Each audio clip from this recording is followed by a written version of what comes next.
Pickleball? Pickleball! Pickleball!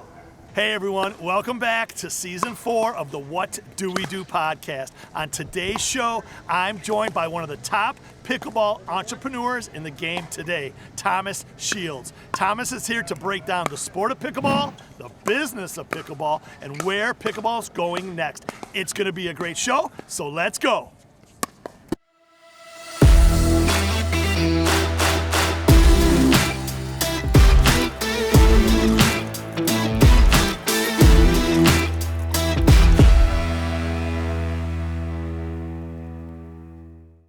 Welcome back, everyone, to season 4 of the What Do We Do podcast. I'm your host, Dewey Stephan, and today is another guest episode. That's where we bring on a leader in the community who has a story to tell, knowledge to share, and advice to give. And then we bring them on in the podcast to share their experiences and their life lessons with all of us, because together, everyone achieves more.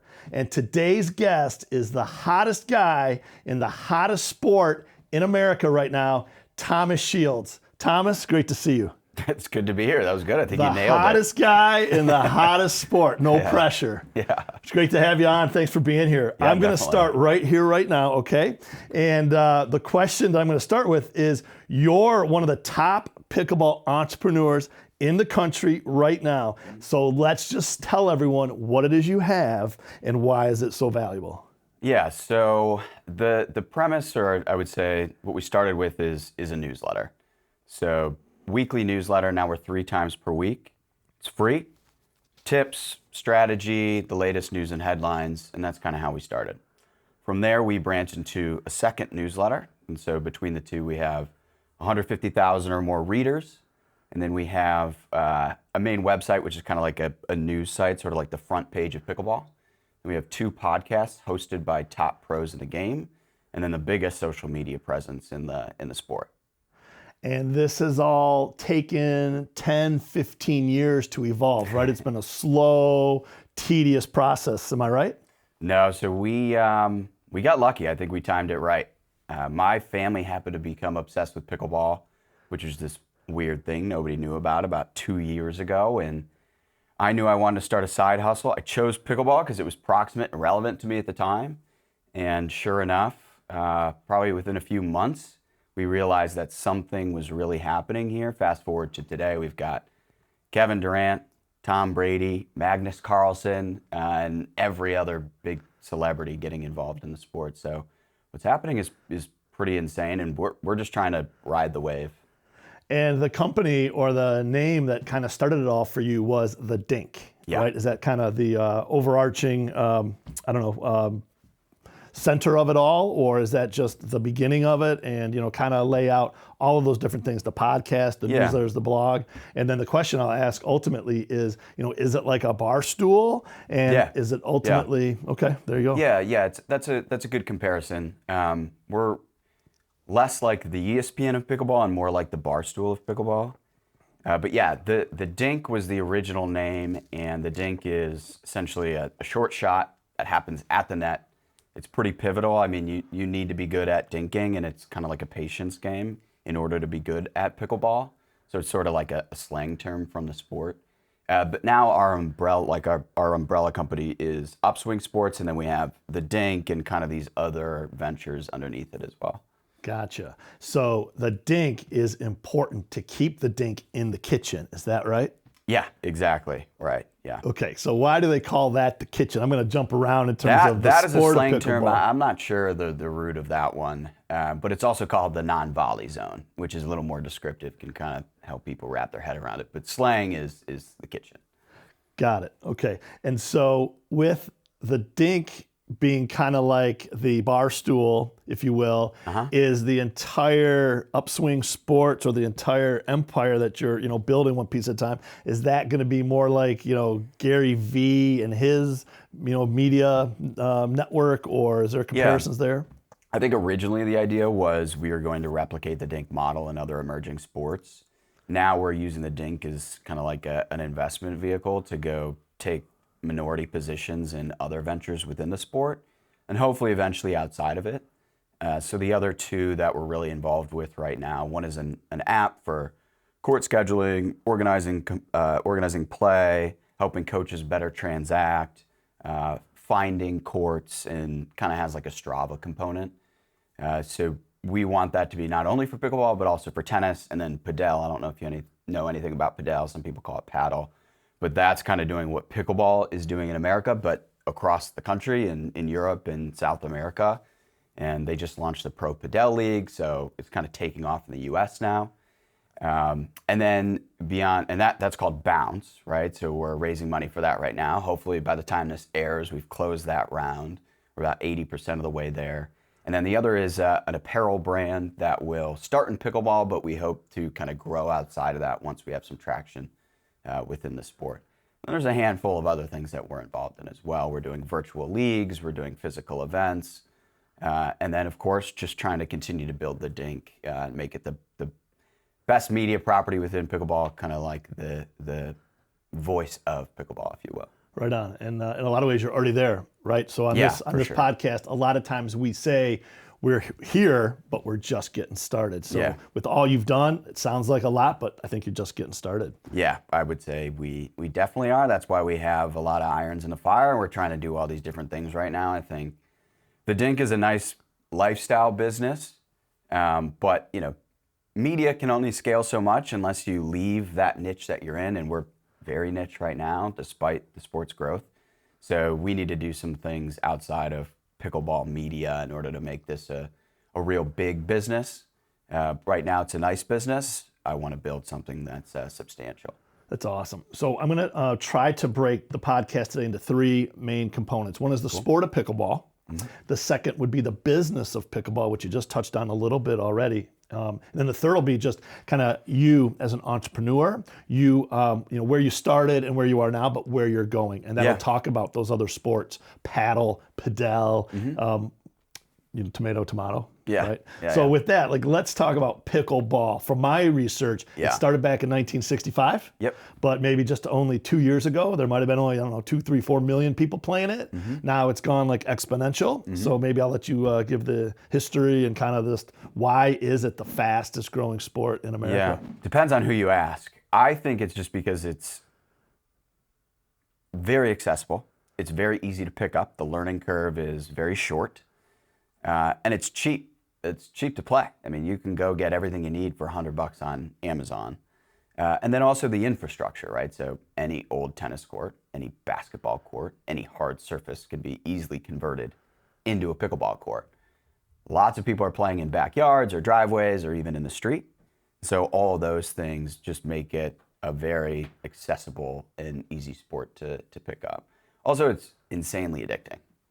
When you play, you're gonna play again. Very few people play just one time. Yeah, I've played, and I just started playing, maybe less than a year ago. Yeah. And I do come from a racket sport background, originally tennis and then squash and racquetball. Mm-hmm. And this pickleball, I don't know if it's because I'm getting older, don't tell anyone, but it does it's easy on the body too. I should have said that. Yeah. Well, I was going to ask about that because a lot of people say that it's easier on the body, but literally if you look at Facebook or other social medias where videos on YouTube where people are playing the older set that loves it, they're still wearing, arm bandages and they're falling apart. Yeah. I should say though, while I say it's easy on the body, a report out of UBS was released earlier this week, and all the pickleball haters were running with it. All the tennis traditionalists were running with it. This is why pickleball sucks. But basically they were saying that they believe that part of sort of the surge in healthcare costs is a result of a surge in pickleball participation. I think it was projected to cost the health insurance industry $377 million in 2023. So we'll see if they actually hit that number. But I was talking to Eva Welsher. She's one of the top senior pros. She just won the U.S. Open. She's from Grosse Pointe, so she's a Michigan woman. I was talking to her about it yesterday, and she made a great point, and I agree with this. It's okay, well, if you're going to bring that up, you should also bring up the fact that there are millions of people now who would otherwise be sitting on the couch, and now they're playing the sport. They're reinvigorated. They're getting competitive again. Their cardio's up. They're living healthier lifestyles. They're feeling better mentally. There's all these benefits that far outweigh the 377 million figure that Big Tennis is saying is the reason why pickleball sucks and should be abolished. Yeah, I would agree with that 100%. That's kind of common sense. You got to take it from the first level down to the second level to really get into it. Yeah. There's an interesting report nonetheless. I think it's totally valid. It's just funny to see the different groups kind of run with it as like this reason why pickleball is bad. But, so those of you out there going to become nurses or a physician's assistant or even docs, you should love pickleball. Right, you should just get a pickleball specialty. I'm a pickleball specialist. Moneymaker for you. Right, why not? Just put that on your business card. That's great. So in addition to what we just talked about, again, 1965 to 5 years ago, I'm going to say no one knew what pickleball, and no disrespect, but it's a wiffle ball, and it's like a paddle, which is on this table, which is some versions of a ping pong paddle, or as the paddle. Is that the same as a paddle tennis? That's on some courts. They all have different. Yeah, I mean, there's a racket, there's a paddle tennis paddle, there's a padel paddle, there's a pickleball paddle, there's a ping pong paddle, and they're all very different. They have similarities, but they all have kind of their own industry behind them and their own technology. So they're very, very different. But now, again, pickleball went from nothing for 40 years, maybe longer, to now just, again, this moonshot. So is it because of the aging demographic? Is it, some marketing scheme that you created yourself? Are you the mad scientist? Maybe you're the Elon Musk of pickleball. Yeah, well, he just tweeted the other day that he thinks pickleball is going to take down tennis, and that also pissed some people off, but it was cool to see that. But yeah, when we started, I mean, there wasn't even another Instagram out there with, over 1,000 followers. The only way to get pickleball news was this one Facebook group, the Pickleball Forum. Now that's completely changed. There's a new, my company's the Dink, there's a new, the Dink copycat every single day, right? I think that it's weird. There's like the ratio of people who want to create content in pickleball to who play pickleball is like really high. Because people who play it are super passionate. They want to tell everybody about it, and they want to make it their life and their career. So I think that's pretty interesting. I don't know what caused the crazy surge recently. COVID definitely helped. There was a COVID bump. A lot of people were saying, well, once COVID's over, the participation, it's not going to continue to grow like this.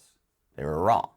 It's gone exponential, as you said, and I think it's going to continue to do so. So it's interesting. To be honest, I'm not sure what really caused this crazy spike, but we're happy it's happening, and we're going to take advantage of it while we can. Well, and for those of you out there watching and listening, again, thank you so much for tuning in to this episode. Make sure you give it a download. Make sure you give it a subscribe. Give it a share. Leave a comment. As we say, we're all a team, and together, everyone achieves more. So again, thank you for tuning in. But on that same note, with pickleball, just the name itself, pickleball, I've seen you say in other interviews that you actually kind of like the name, where most people are like, it would be a cool sport if it had a cool name. But it's kind of I'll let you tell that story.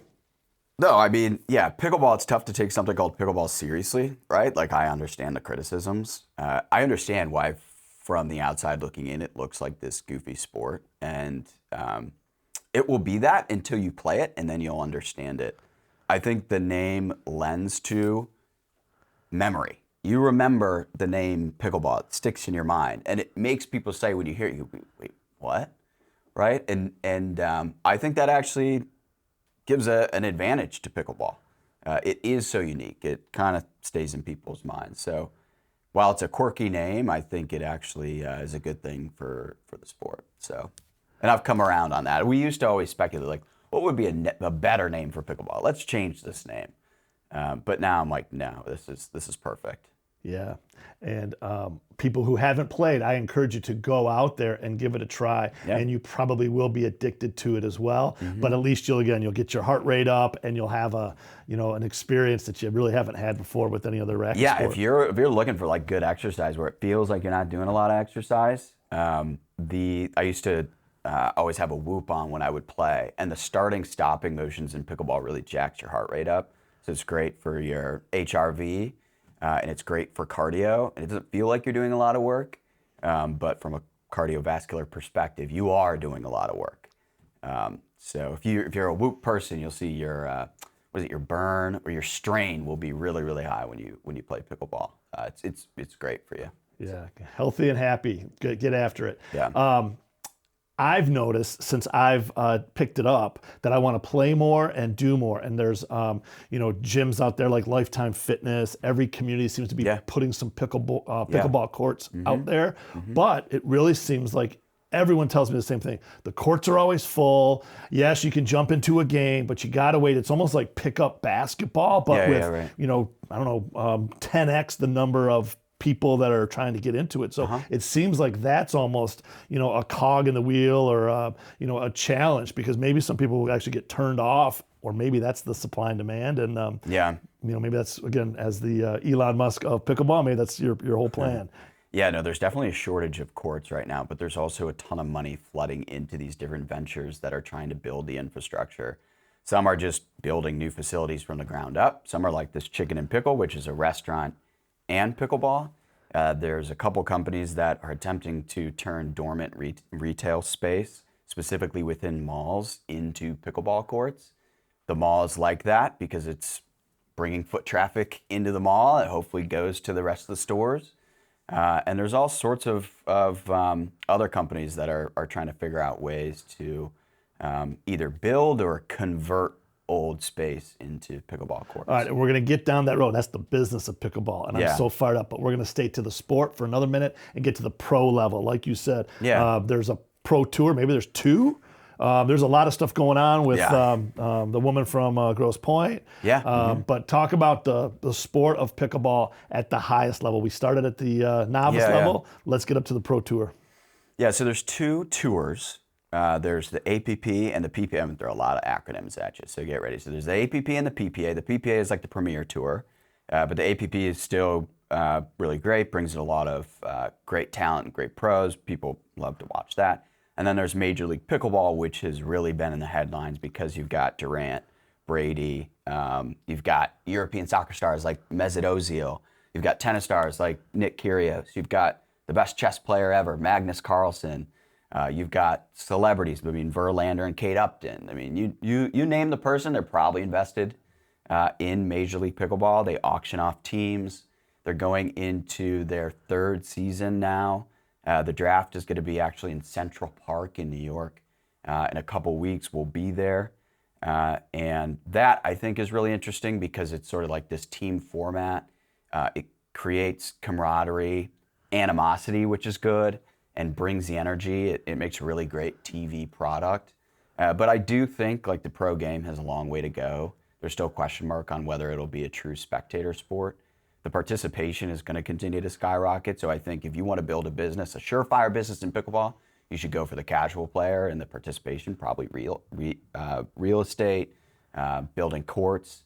But I think the pro game is taking some really interesting steps to be, potentially like the next PGA Tour or the next MLS. Will it ever be an NBA? Probably not.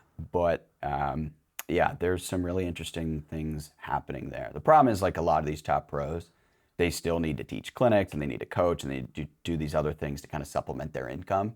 There are probably the top 20 kind of just play and compete, and through, brand sponsorships and endorsements and then, appearance fees and winnings, they can create a sustainable income. But everybody below that is still trying to figure out how they can hack together a decent lifestyle.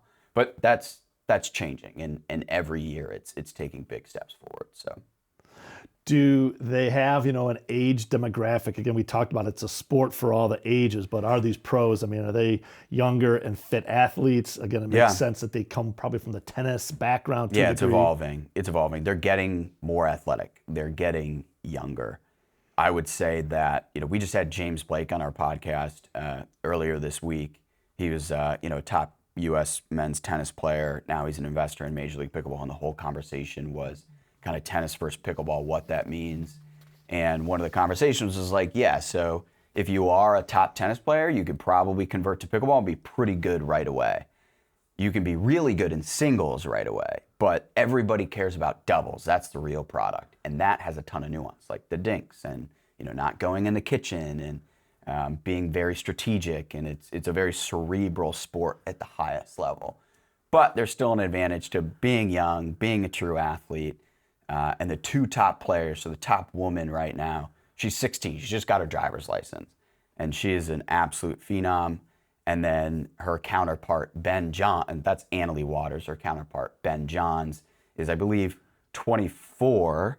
And he's a great athlete, and he's been kind of like the dominant player. And he's sort of like the first real personality that we're seeing sort of evolve in the sport that people can get behind, and is bringing people from outside into the sport, right?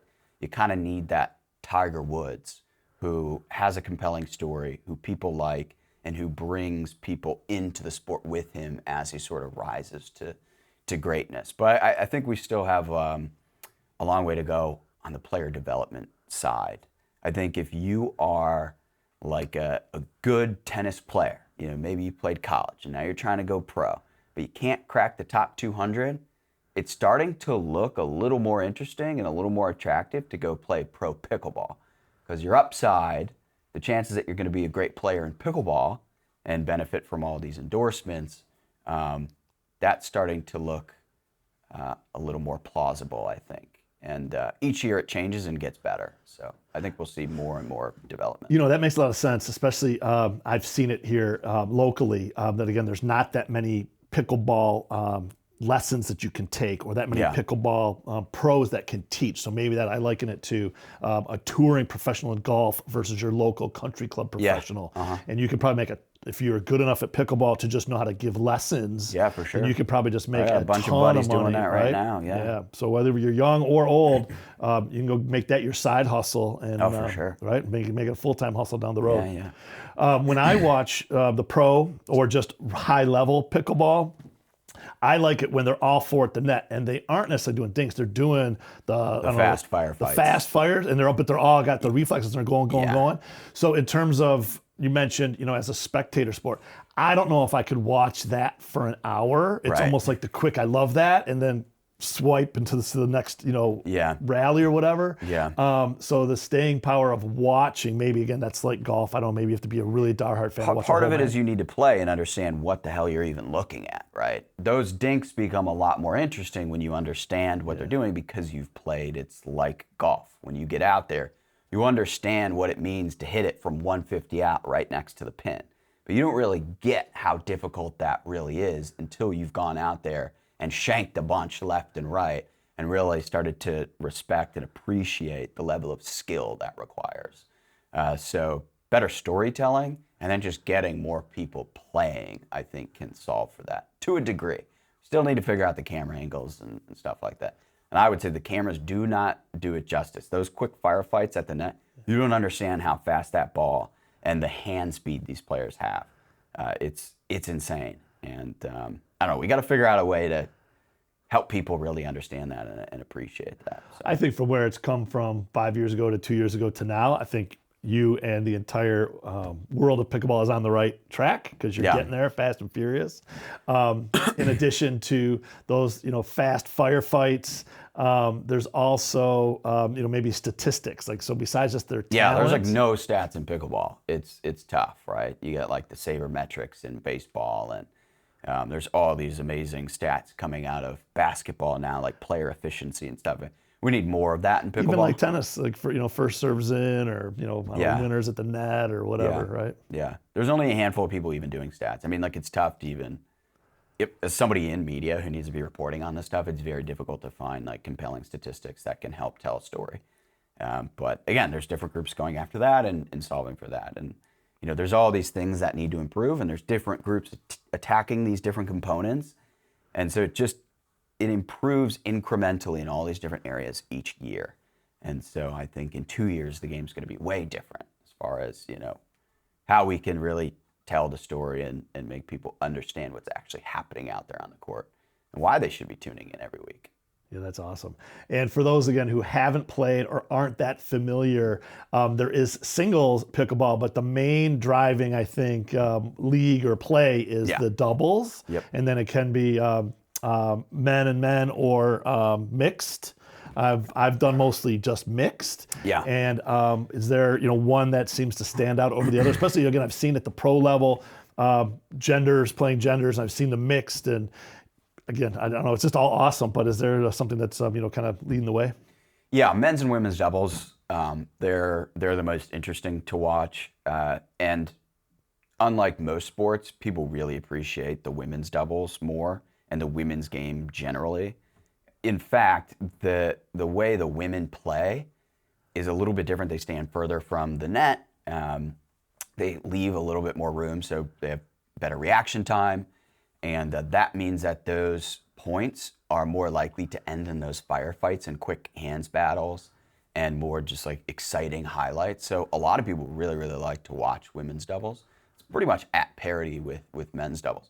On the mixed side, though, it's typically like, okay, the stronger player is going to take more of the court. That tends to be the man. And so when you watch it, you've never seen it before, you don't understand what's happening.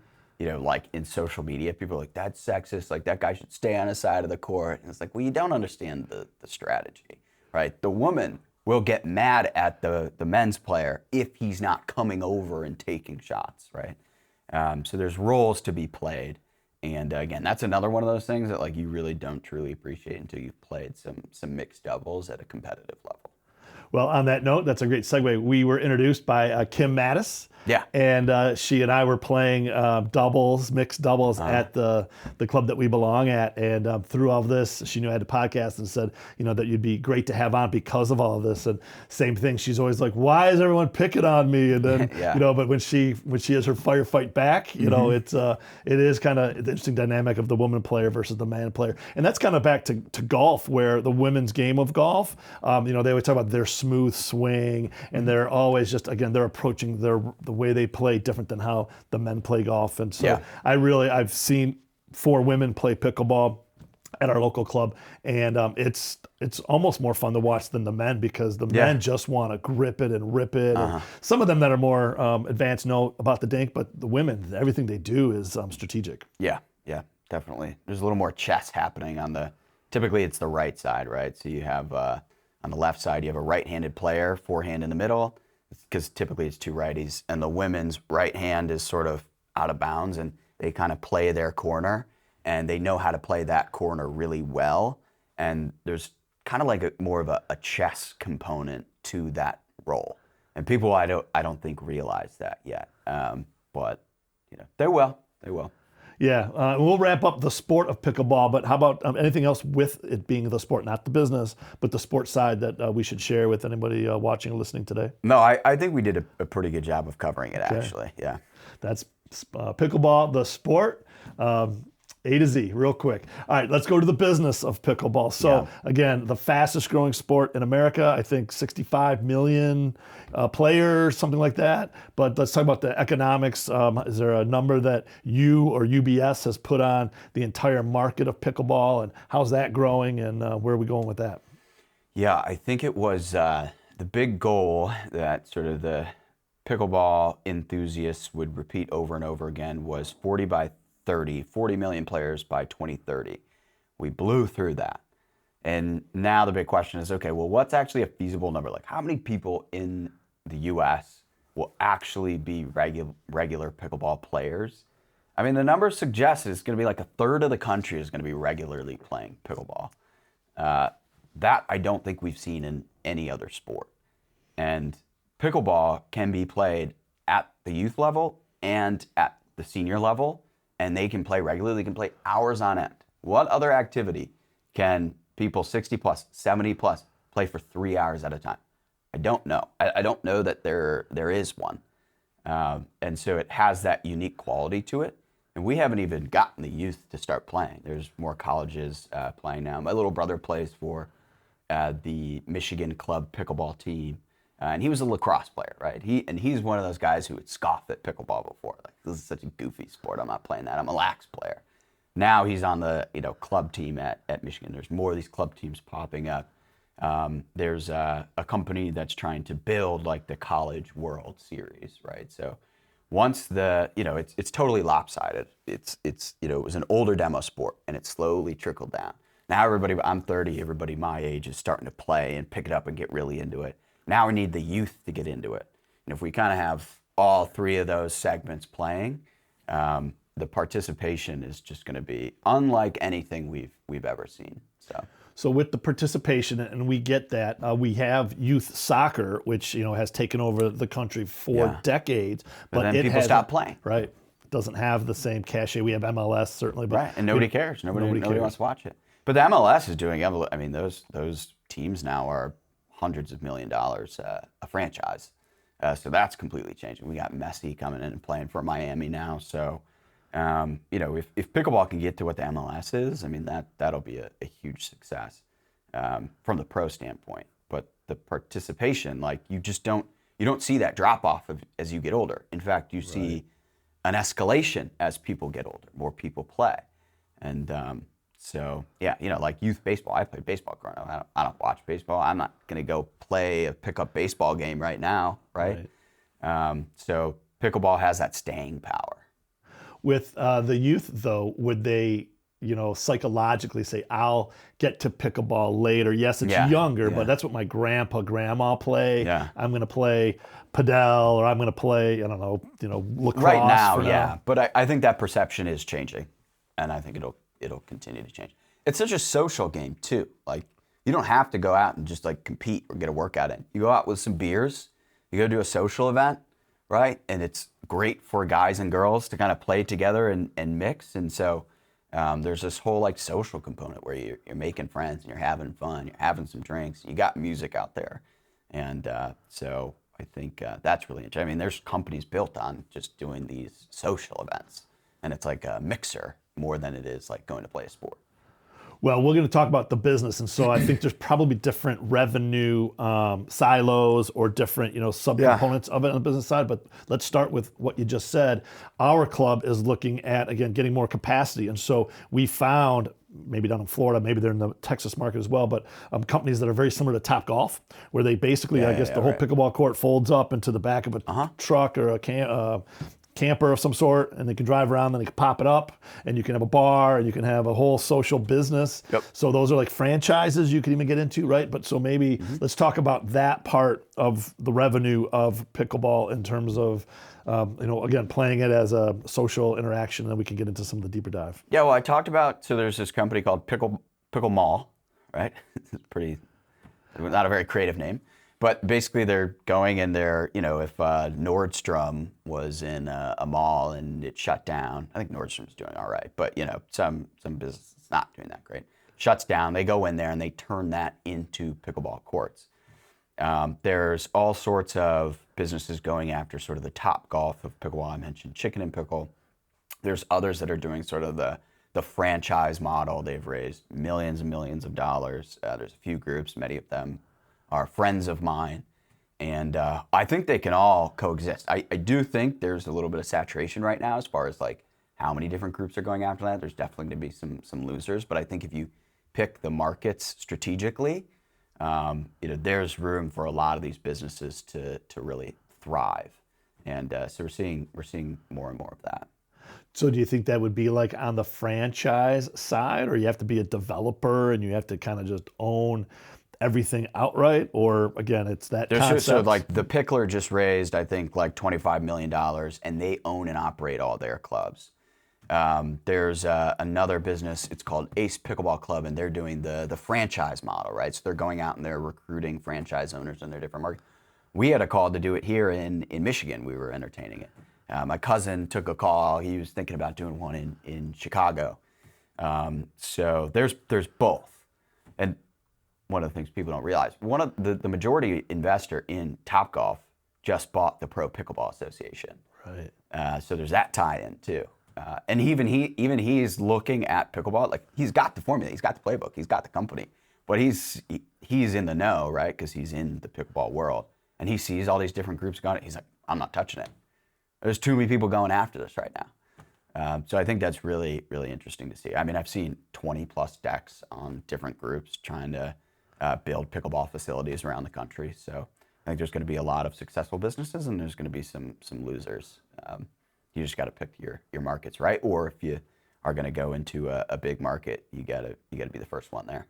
Yeah, well, all of our listeners, all of our viewers, take notice of that. It's kind of similar to AI. If you just throw AI on what it is, I have a coffee cup company called AI Coffee Cups.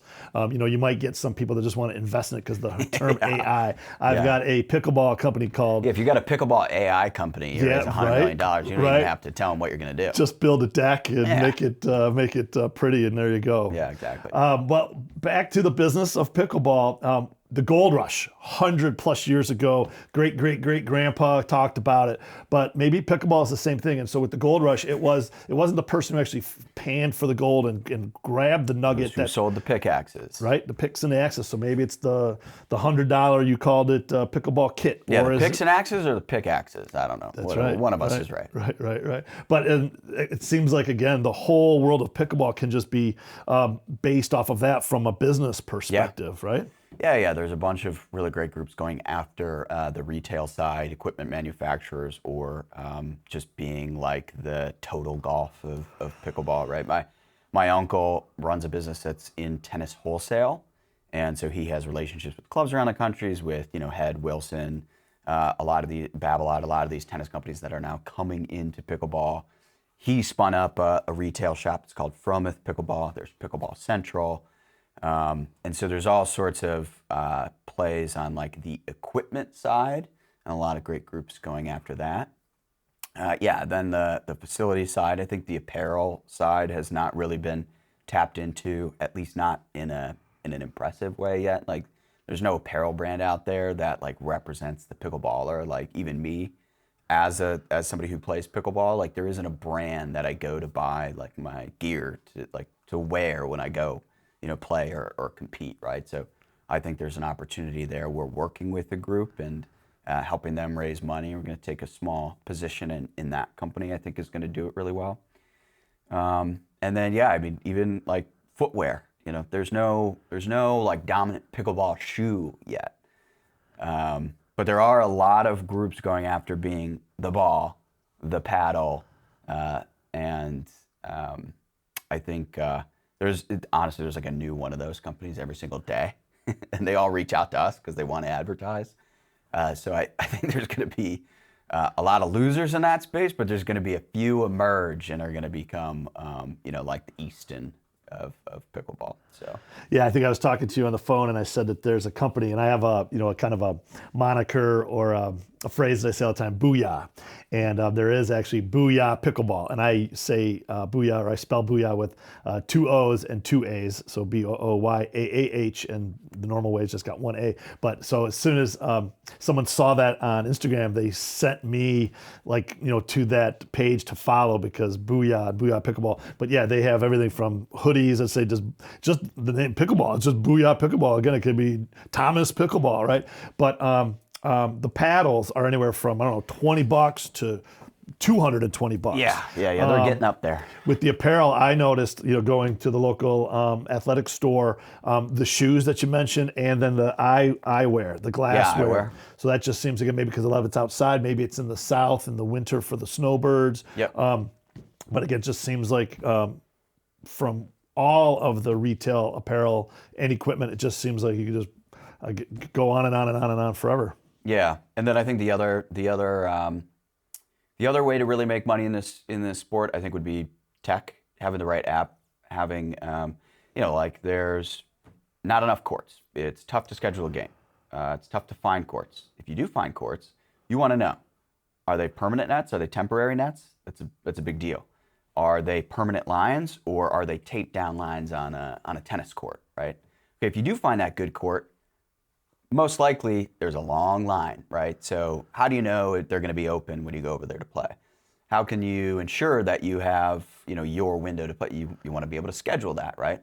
And then you want to be able to reach out to your community and get people to play and organize games, right? So I'm actually a co-founder of an app called Bounce. We've raised about 80% of a seed round to go build an app that will do exactly that. So I think there's a nice tech opportunity as well as people flood into the sport. That's great. And then all of those courts and all of those play times, you're going to have some beverages to stay hydrated, maybe some protein bars to keep some nutrients. So I'll have a little ad on there, and I'll let you know if I'm going to be delivering all of those extras on the courts, and some towels to wipe your brow. We'll do some other accessories that way. Sound good? All right. Well, let's segue now into you and your business, which is again from pickleball to whatever now, to whatever in the future. So maybe give a few minutes of just your backstory. I know you did your undergrad at University of Miami, Ohio. Miami, Ohio, yeah. Is that right? And then in grad school now. So I know congratulations is almost in order. You're finishing up your MBA, and we talked offline about I don't know why you're getting an MBA. Entrepreneurs don't go get MBAs. Right. Those are when you're working for the man or the woman that you need that to keep going up the ladder. So maybe just give you a little backstory. And then your hustle with the Dink, we'll bring that full circle. Yeah, so I was finance undergrad at Miami, went into investment banking. I actually worked at Greenwich Capital Group over in Birmingham there. And I've never asked these guys this, and your audience probably knows some of the partners over there. But I bet if I were to ask them, and I'd say, you can be honest, they'd say I was the worst investment banking analyst ever. And it's because I despised investment banking. I just was not passionate about it. And I knew I wanted to do something different, which was kind of when I started to think about getting an MBA. In that same time frame, I went and worked for a startup in New York. I was like, I want to get some startup experience. And that was great. I was employee 4. We went to an eventual 50. I was leading sales and operations there.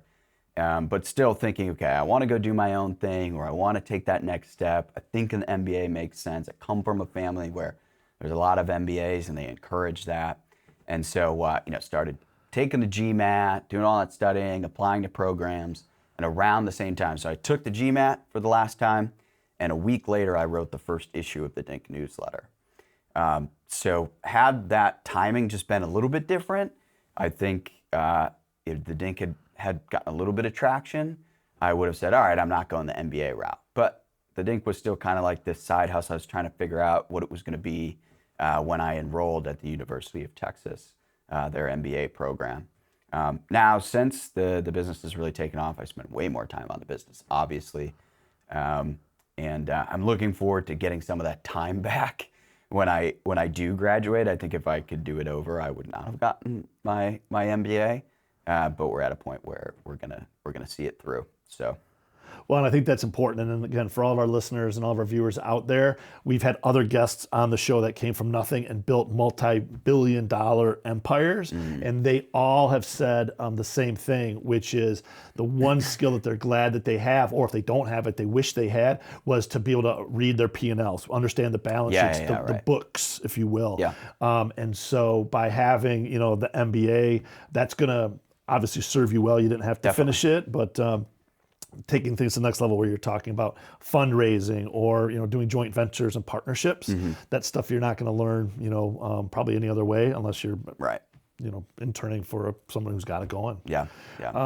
Okay, that's great. And then it didn't just come easy. I know there was a period of time when you were in a van going cross country and selling things out of the back of it or whatever the case is, to now you're again, you are the MC for the major events out there, and you're announcing the play-by-play or whatever it is for some of these tournaments. So maybe just talk about that full circle that people don't know. It didn't just come overnight. Yeah, so started writing the newsletter. I was still working full-time in New York, and had just finished kind of taking the GMAT and all that.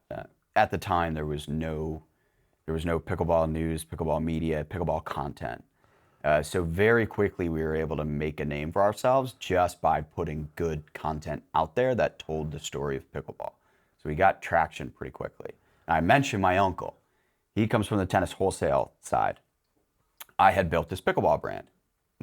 My whole family's obsessed with pickleball. He came to me and was like, what if we took our connections from the wholesale side, we built out a retail shop underneath the Dink brand? I was like, let's do it. So we kind of spin up a site, we get a Mercedes Sprinter van, we wrap it in the logo. I'm driving around from pro tour stop to pro tour stop, setting up stores. And we had a whole team, right? And we're just trying to sling merch, sling equipment, and really just make a name for ourselves while still doing the media thing. Eventually my uncle and I were like, all right, we kind of got two different visions here. Let's separate out the businesses and let's run them separately again.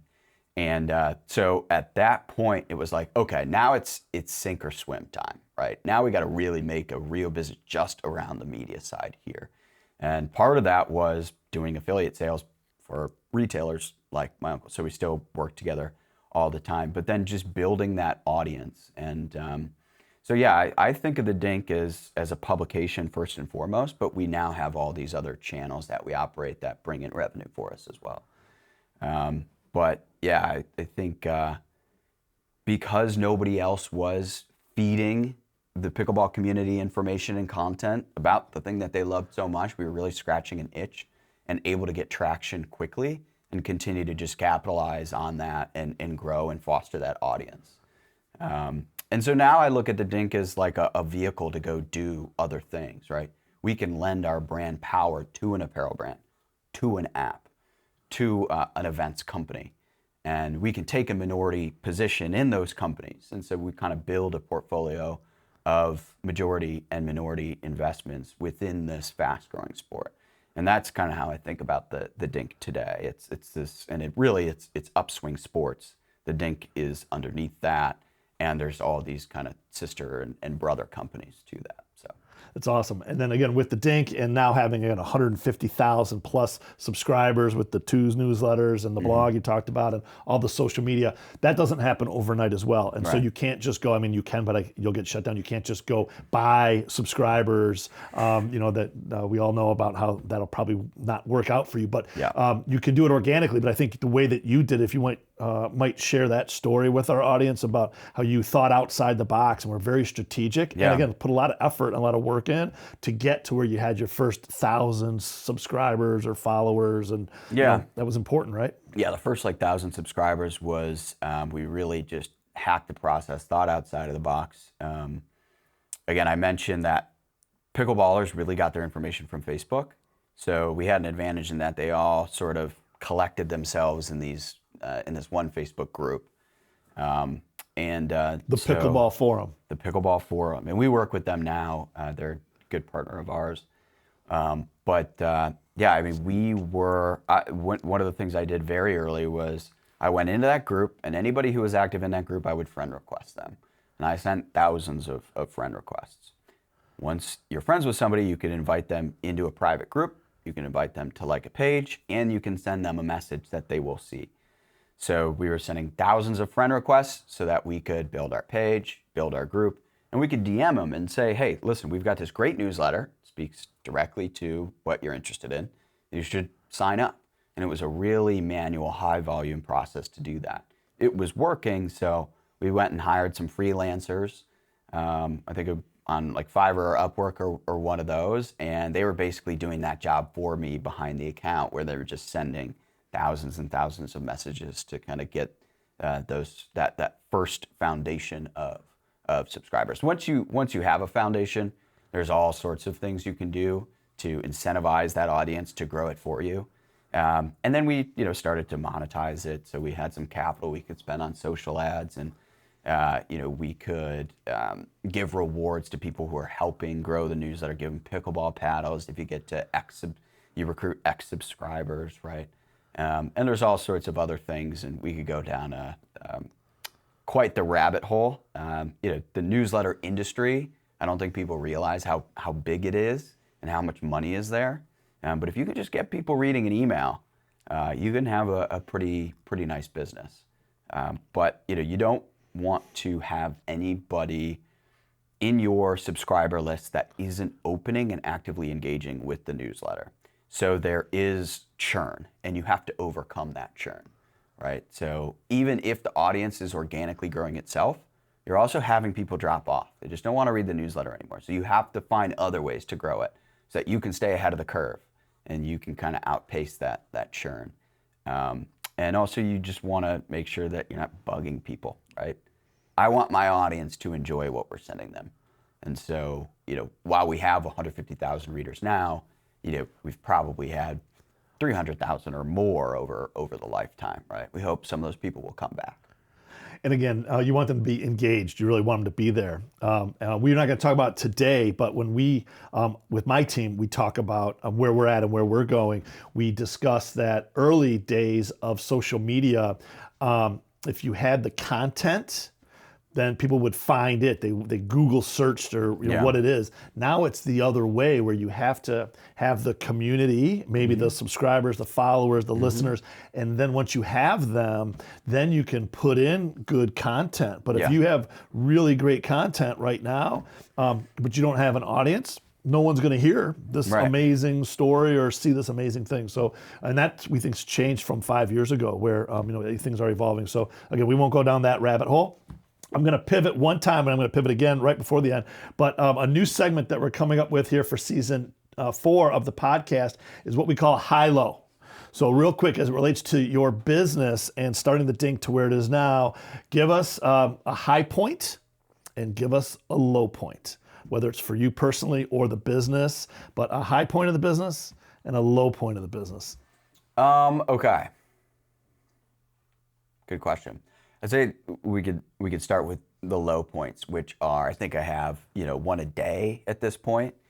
And they often would come with, we were building this great thing, which is this pickleball media business, but always in the back of my mind, I'm like, how big can a pickleball media business be? How big can a niche media brand be? And while I might be able to build this nice lifestyle business, this isn't a $100 million company, right? So while we're putting all this work and we're seeing this positive feedback and we're growing, and we're getting all this attention, ultimately I knew that we needed to do something bigger. We needed to be doing more than what we were doing, which sounds like a lot when you're putting all your energy into growing this thing.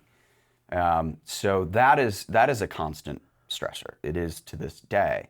But one of the ways we've thought about overcoming that and building something bigger is kind of creating this portfolio of businesses, right? It's not how do we release new pieces of content or new products in the media side. It's how do we use our brand power because of the media side that we can now go leverage these partnerships with other brands and become investors and actual partners with a stake in these other businesses, right? Okay, now to like the high point. So there's been some really cool moments. Maybe I can just like list a few. So one was like, I taught Kevin Durant how to play pickleball, right? That was a very unique thing. I have DMs with Jamie Foxx, where Jamie Foxx is sending me like voice recordings talking about his pickleball game. And I'm going back to him and be like, are you sure you're that good? And he's like, I'm good, man. And he was going to play Larry Fitzgerald in a rec game. So he's sending me voice recordings telling me why he's better than Larry Fitzgerald and how he's going to beat him, right? We got to interview Gary Vaynerchuk. I got to spend time and really like get to know Mark Cuban when he started investing in pickleball.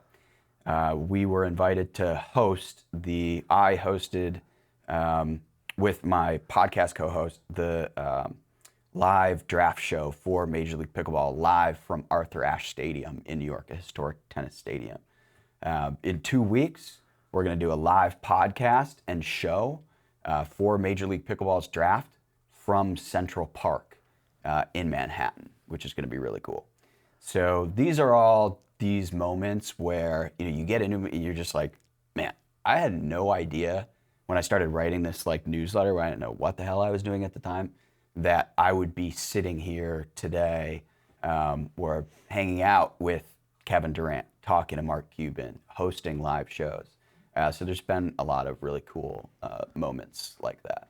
That's awesome. That's a lot of highs, and the lows are certainly there along the way. The lows are every day, yeah. But all of this, to all the listeners and viewers, is in the last few years, right? This is only 2.5 years. 2.5 years. That's awesome. And as we always say, you've done so much, but you're just getting started. Yep. So on that, we're going to go to the next pivot, which is the part of the show that I love the best. Okay. Instead of What Do We Do being the podcast, this is going to be the What Thomas Do segment. Yeah. And so what would Thomas go back and tell his 18-year-old self or any other 18-year-old out there today? Start a side hustle immediately. I don't care what it is. Start something. Try something.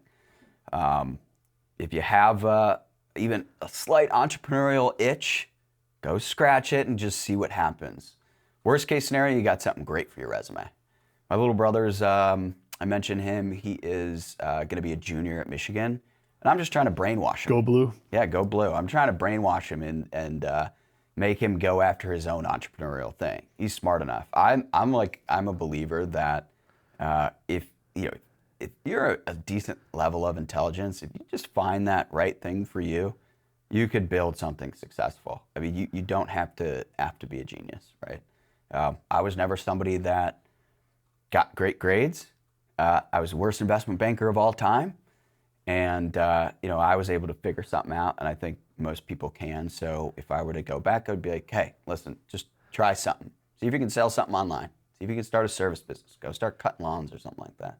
And you'll just learn so much that then you can apply to anything you do down the road. That's awesome. On our podcast a lot, we talk about the average millionaire has 7 income streams. Yeah. 7 is the average millionaire. And we don't want to be average at the What Do We Do podcast or Great Lakes Wealth. So we encourage all of our listeners, viewers, and our clients to have 11. There's a perfect 10.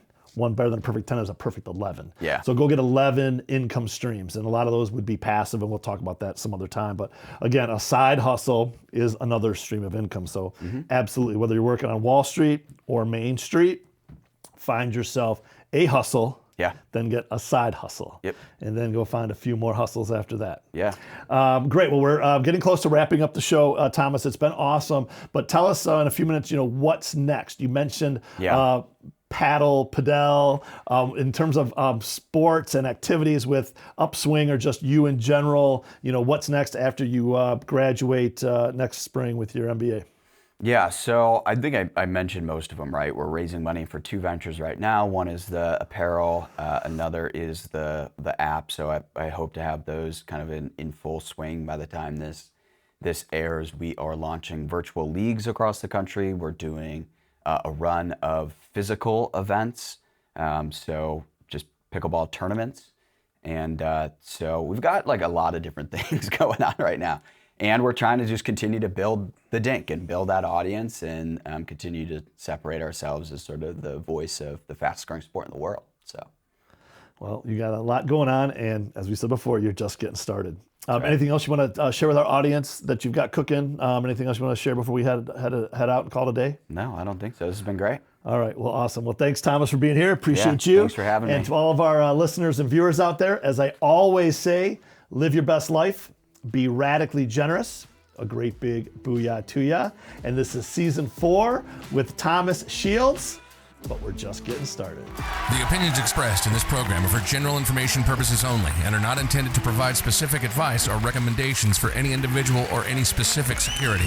It's only intended to provide education about the financial industry. To determine which investments may be appropriate for you, consult your financial advisor prior to investing. Any past performance discussed during this program is no guarantee of future results. Any indices referenced for comparison are unmanaged and cannot be invested into directly. As always, please remember investing involves risks and possible loss of principal capital. Please seek advice from a licensed professional.